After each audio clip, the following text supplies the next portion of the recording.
Hello नमस्ते everyone. Finally SEBI की तरफ से एक बहुत इंपॉर्टेंट डॉक्यूमेंट रिलीज किया गया है।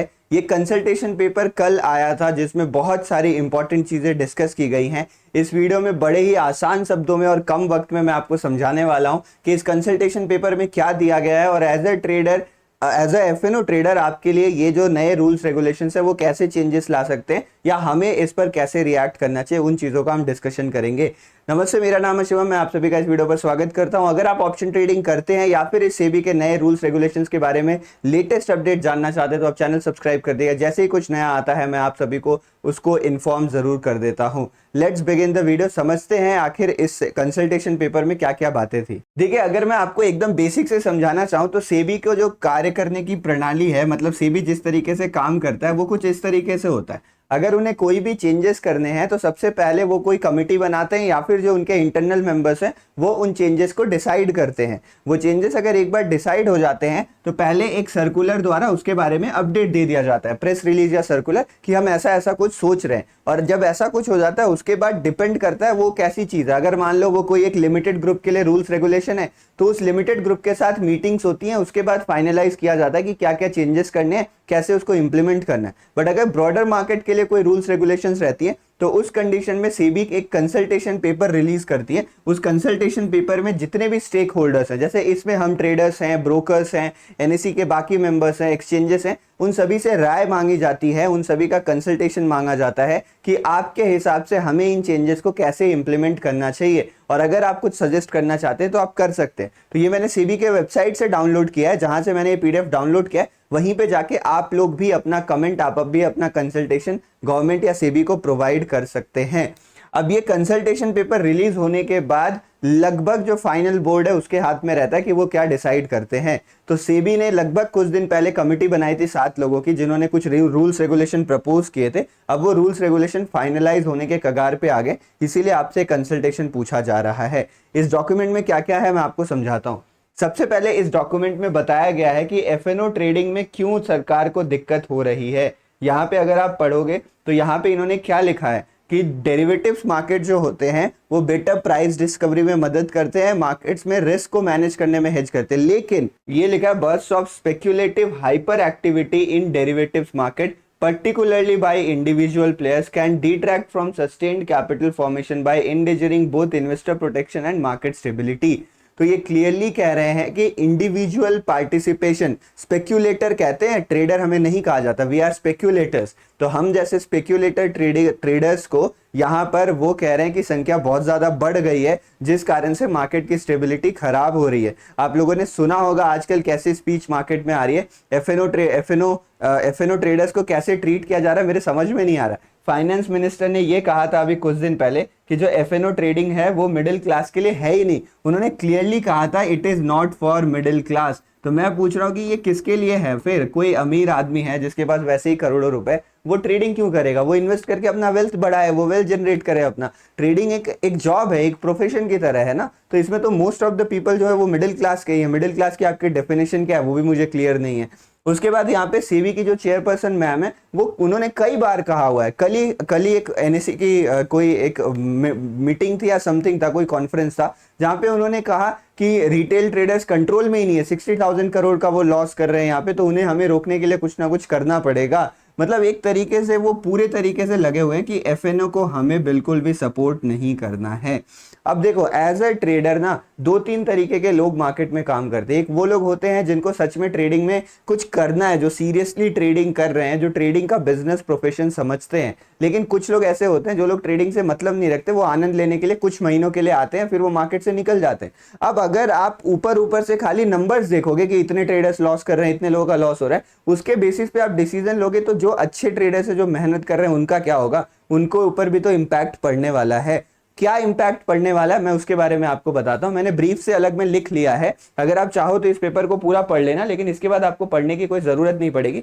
जितने उन्होंने पॉइंट्स यहाँ पे बता रखे हैं ना, वो सारी चीजें मैंने आपको यहाँ पे बताई हुई है। मैं आपको एक बार समरी की तरह सारी चीजें समझा देता हूँ। तो यहाँ पे आप देखोगे समरी मैंने प्रिपेयर कर रखी है। उन्होंने की पॉइंट्स क्या कहा कि डेरिवेटिव्स मार्केट बहुत जरूरी है, यानी इतना तो क्लियर है कि एफएनओ कभी भी बैन नहीं होने वाला। तो अगर आपको लग रहा है कि forex trading future trading option trading ban हो जाएगी, तो दैट इज नॉट पॉसिबल, ये किसी भी कीमत में नहीं हो सकता है, इतना तो क्लियर है। लेकिन उन्होंने यहाँ पे कहा है कि जो नंबर ऑफ स्पेक्यूलेटर्स बढ़ रहे हैं वो हम कंट्रोल करेंगे, एफएनओ ट्रेडिंग कभी बैन नहीं होगी। उन्होंने मार्केट डायनामिक्स के बारे में यहाँ पे बात करी है कि रिटेल का पार्टिसिपेशन काफी ज्यादा बढ़ा है हाल के दिनों में, increase retail participation, offering of short tenor index option contracts, मतलब पहले ही यहाँ पे रूल्स लाए गए और अब उन्हीं रूल्स के खिलाफ नए रूल्स बनाए जा रहे हैं। यहाँ पे heightened speculative trading volumes on expiry dates, expiry के दिन वॉल्यूम बढ़ गया, अब इसीलिए तो आपने वॉल्यूम बढ़ाने के लिए ही तो आप एक्सपायरी लेके आए थे। आखिर इस वाले नियम को भी अप्रूवल सेबी ने दी थी। एनएसई ने डिसाइड करा कि अब हम हर दिन अपनी एक्सपायरी डालेंगे,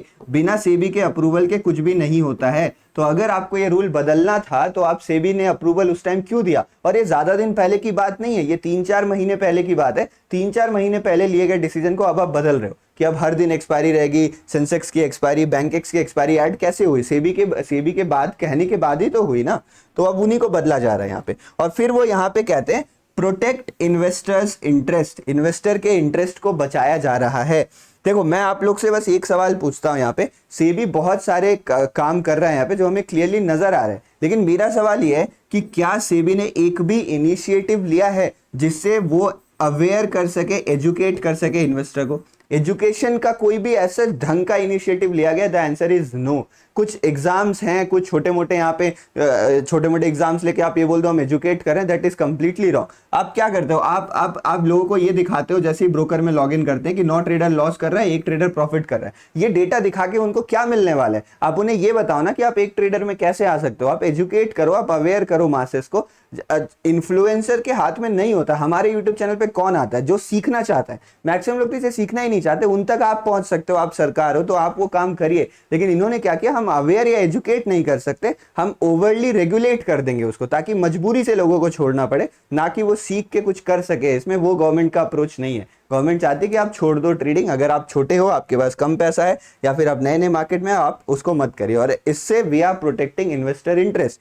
मैं ये मानता हूं कि इन कदमों से ना बहुत सारे लोगों को मदद मिलने वाली, लगभग आप मान के चलो 30-40% लोग, जो लोग स्टॉक मार्केट में आके अपना पैसा गंवाने वाले थे ना, वो बच जाएंगे। वो वैसे भी टाइम पास करने थे, टाइम पास करना है उनको, उनके अंदर वो गैम्बलिंग का कीड़ा है, तो वो कहीं ना कहीं उसको मिटाएंगे, तो वो अब मार्केट में नहीं आएंगे, स्टॉक मार्केट में नहीं आएंगे। यहाँ पे रिक्वायरमेंट जो है वो बढ़ने वाली है, बट कहीं ना कहीं तो वो जाएंगे ना, है देश के ही लोग, देश का ही पैसा गैम्बल करेंगे वो। तो अगर आप मैक्रो इशू बोल रहे हैं तो ये भी तो सोचो। तो फाइनल सॉल्यूशन ये नहीं होता कि आप उनका इंस्ट्रूमेंट चेंज करवा दो, जो जिसकी गैम्बलिंग हैबिट है वो वैसा काम करते रहेगा।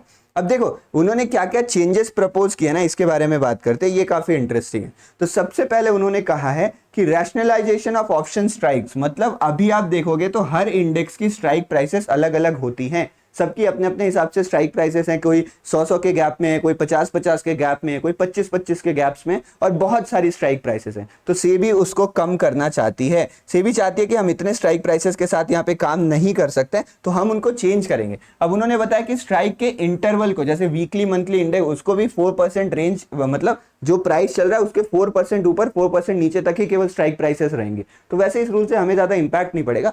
यहाँ पे अपफ्रंट प्रीमियम कलेक्शन से आपका जो है वो मार्जिन रिक्वायरमेंट बढ़ने वाला है। फॉर एग्जांपल मैं आपको समझाता हूं, मान लीजिए आप 10,000 रुपए का एक ट्रेड लेते हो, तो अगर आपने 10,000 रुपए का ट्रेड लिया तो वो 10,000 का जो मार्जिन है वो आपका ब्लॉक हो जाएगा। तो अगर आपको दिन में 3 ट्रेड करने हैं ना, तो आपके डीमैट अकाउंट में 30,000 रुपए होने चाहिए, नहीं तो 10,000 के बाद आपको नेक्स्ट ट्रेड करने के लिए मार्जिन नहीं मिलेगा, और ये सारा मार्जिन नेक्स्ट दिन रिलीज किया जाएगा। तो इससे ओवर ट्रेडिंग तो पक्का रुकने वाली है, लेकिन कम कैपिटल वाले लोगों को बहुत ज्यादा नुकसान होगा, उनको एक ट्रेड पर ही सीमित होना पड़ेगा।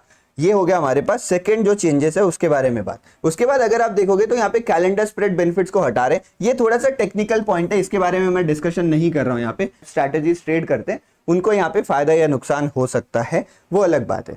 उसके बाद देखो यहाँ पे intraday monitoring of position limits, आपकी पोजीशन लिमिट्स को इंट्राडे में मॉनिटर किया जाएगा। अभी जो मॉनिटरिंग होती है वो डे एंड पे होती है, डे एंड पे सेटलमेंट होता है, बट इंट्राडे में भी आपकी पोजीशन लिमिट्स को मॉनिटर किया जाएगा। Position limits for index derivative contracts to be monitored by interval by clearing corporation and stock exchanges. Option sellers की पोजीशन लिमिट जो है वो इंट्राडे में अभी भी मॉनिटर होती है, ऑप्शन बायर्स की नहीं होती है, तो ऑप्शन बायर की भी मॉनिटरिंग यहाँ पे स्टार्ट हो जाएगी। Revision of minimum contract size, this is the very big news, जिससे बहुत बड़ा इंपैक्ट पड़ने वाला है। अभी जस्ट एक वीक पहले यहाँ पे लॉट साइजेस को कम किया गया है और वो अप्रूवल भी सेबी ने दिया था, और फिर अभी उस रूल को यहाँ पे बदलने की बात हो रही है। फेज 1 में, मतलब फेज 1 6 महीने तक चलेगा, जिसमें मिनिमम वैल्यू रहेगी वो रहेगी 15 लाख से लेकर 20 लाख तक। अभी की जो वैल्यू है वो 5 लाख से लेकर 10 लाख तक है शायद, और 5 लाख से 10 लाख आप एक लॉट की मिनिमम वैल्यू रख सकते हो। उसको बढ़ा के 15 से यहाँ पे 20 लाख कर दिया जाएगा। मतलब लगभग आप मान लो आपका लॉट साइज 1.5 गुना बढ़ जाएगा। लगभग आप मान के चलो 1.5 गुना, जैसे अभी बैंक निफ्टी के लॉट में 15 आते हैं तो वो 1.5 गुना बढ़ जाएगा। ये पहले 6 महीने तक होगा, उसके बाद 6 महीने के बाद इसको 20 से 30 लाख के बीच में आपको रखना पड़ेगा। मतलब अब लगभग मान लो लॉट साइज आपका दुगुना हो सकता है, दुगुना या उससे ज्यादा भी बढ़ सकता है। मतलब आप एस्टिमेट लगा लेना। एस्टिमेट आप कैसे लगाओगे? एस्टिमेट लगाने के लिए आप टोटल वैल्यू को डिवाइड कर लेना। मतलब फॉर एग्जांपल अगर एक बैंक निफ्टी अभी चल रहा है 50,000 का, तो उसकी वैल्यू 50,000 हो गई। अब 20 लाख को आप 50,000 से डिवाइड कर दो, आपको मिनिमम लॉट साइज जो है वो यहाँ पे निकल के आ जाएगा। तो इस तरीके से आप कैलकुलेट कर सकते हो, और फिर आप ये भी कैलकुलेट कर सकते हो कि आपको कितना मार्जिन पे करना पड़ेगा लॉट साइज के हिसाब से। प्रीमियम प्राइसेस में थोड़े डिफरेंस आएंगे, बट आप मान लो एक तरीके से वो सेम ही रहेगा। अभी मान के चलो, फिर आपको एक आइडिया लग जाएगी कि क्या डिफरेंस आने वाला है, आपको कितना पैसा पे करना पड़ेगा ऑप्शन ट्रेडिंग के लिए अगर ये रूल लागू हो जाता है तो। और फिर उसके बाद देखो, वीकली इंडेक्स प्रोडक्ट्स को रैशनलाइज किया जाएगा। मतलब ऐसा हो सकता है कि वीकली कॉन्ट्रैक्ट्स को कैंसिल कर दिया जाए। देखो, weekly options contracts to be provided on a single benchmark index of an exchange. हर एक्सचेंज का एक सिंगल इंडेक्स होगा। तो नेशनल स्टॉक एक्सचेंज का वो निफ्टी 50 होगा, बॉम्बे स्टॉक एक्सचेंज का वो सेंसेक्स होगा, जिसमें वो वीकली ऑप्शंस प्रोवाइड कर सकेंगे। बाकी सभी इंडिसेस में वीकली ऑप्शंस बंद कर दिए जाएंगे। बैंक निफ्टी की कोई एक्सपायरी नहीं, मंथली होंगी, मंथली सबकी होंगी, लेकिन वीकली ऑप्शंस बाकी सबके बंद कर दिए जाएंगे। तो आपके पास केवल एक ऑप्शन बचेगा कि आप निफ्टी में ट्रेड करें। बाकी सारे ऑप्शंस प्रीमियम मंथली रहेंगे, जिनमें मोमेंटम कम रहेगी, प्रीमियम थोड़ा हाई रहेगा, तो मंथली एक्सपायरीज आपको मिलेंगी। ये वाला काफी ड्रास्टिक, काफी बड़ा चेंज ले आएगा पूरे मार्केट डायनामिक में। एक इंडिसेस पे अगर डिपेंडेंट बढ़ती है तो पूरा मार्केट बदलने वाला है। 2.5-3 महीने तक आपको समझने में टाइम लग जाएगा कि प्राइस एक्शन कैसे चेंज हो रहा है, मार्केट कैसे रिएक्ट कर रहा है। That will be a very important factor. उसके बाद अगर आप देखते हो तो मार्जिन जो है वो बढ़ने वाली है। नियर कॉन्ट्रैक्ट मतलब वीकली कॉन्ट्रैक्ट एक्सपायरीज की मार्जिन जो है वो बढ़ जाएगी। तो मार्जिन तो इंक्रीज कर ही रहे हैं, लॉट साइज भी बढ़ा रहे हैं, वीकली भी हटा रहे हैं। तो मैं 5 साल से लगभग ट्रेड कर रहा हूं। मैंने 2019 से स्टार्ट करा था। मैंने बहुत सारे चेंजेस देखे, 2019 से पहले बड़ा चेंज आया था कि बैंक निफ्टी की एक्सपायरी आई थी, वीकली एक्सपायरी आई थी। उसके बाद जितने भी चेंजेस हुए ना, सब मैंने देखे हैं, बट मेरे पूरे ट्रेडिंग करियर का ये सबसे बड़ा चेंज होने वाला है। अब आप लोग मुझे कमेंट सेक्शन में बताएं कि आपको ये कितना रैशनल लगता है। रैशनलाइजेशन इन्होंने बहुत वर्ड यूज किया। कितना रैशनल डिसीजंस आपको ये लगते हैं, और आपके हिसाब से आपके खुद के ट्रेडिंग के बारे में सोच के बताना ये कैसे इंपैक्ट करेगा। मुझे आप लोग का जेन्युइन रिएक्शन है। सबके बारे में मत बोलो कि सर उनको दिक्कत होगी, उनको दिक्कत, आपको क्या दिक्कत होगी, आपको क्या लग रहा है, वो केवल मुझे कमेंट सेक्शन में बताइए। बाकी और कोई भी अपडेट आता है तो मैं आपको बता दूंगा। आप चैनल सब्सक्राइब कर सकते हैं, सारे लेटेस्ट अपडेट्स आपको मिलते रहेंगे। आई थिंक ये पेपर आपको क्लियर हो गया होगा। नेक्स्ट जो भी अपडेट्स आते हैं उसको डिस्कशन करेंगे। बेस्ट ऑफ लक, क्योंकि उससे ज्यादा अभी हम कुछ कह नहीं सकते। जो भी चेंजेस आएंगे उसके हिसाब से हमें अडेप्ट करना पड़ेगा। जितना जल्दी, जितना अच्छे से जो अडेप्ट करेगा वही आगे के जो रिजीम है उसमें सर्वाइव कर पाएगा। अगर अडेप्टेशन में हम फेल हो गए तो शायद हमें नया कुछ ढूंढना पड़ सकता है। अडेप्टेशन इजी होगा अगर आप कुछ टाइम से मार्केट में हो। हाँ, जो मॉनेटरी फैक्टर्स है उसको आप नहीं बदल। अब भाई यार, किसी की सैलरी 30,000 रुपए है तो वो 50,000 डाल के नहीं ट्रेड करेगा ना, वो करेगा 10,000 5,000 से। तो कोई दिक्कत नहीं, आपको डिफरेंट इंस्ट्रूमेंट्स एसेट्स में स्विच करना पड़ सकता है। अगर एफएनओ में हम नहीं सर्वाइव कर पाते हैं, वो ट्रांसमिशन नहीं हो पाता है, तो बहुत सारे एसेट्स हैं। जितना मेरे समझ में आएगा मैं आपको through out the time help करते रहूंगा, और शायद कभी मुझे आपकी भी हेल्प की जरूरत पड़े। तो अगर बाद में कुछ होता है तो डिस्कस करेंगे। Thank you for watching the video. जय हिंद।